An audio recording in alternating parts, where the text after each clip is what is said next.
শীত প্রায় যেতে বসলো, আর এখন মনে হলো এই শীতে তো কড়াইশুঁটির কচুরি খাওয়া হয়নি। শীত পড়বে আর কড়াইশুঁটির কচুরি হবে না, তা ভাবা যায়?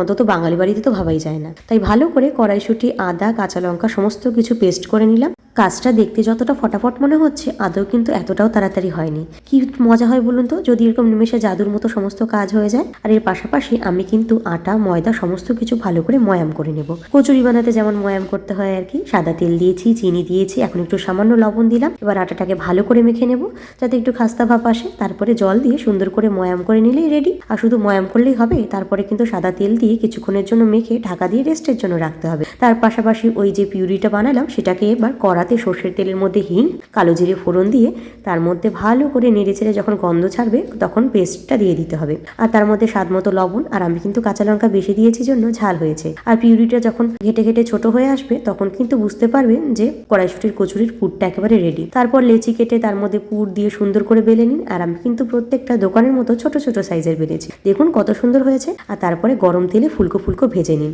তবে মাথায় রাখবেন হালকা আছে ধীরে ধীরে ভাজতে হবে, তাহলে কিন্তু বেশ ভালো করে ভাজা যাবে। আর বাড়িতে বানাতে ভুলবেন না কিন্তু। আজকের ভিডিওটা ভালো লাগলে লাইক আর চ্যানেলটা সাবস্ক্রাইব করবেন। বাই।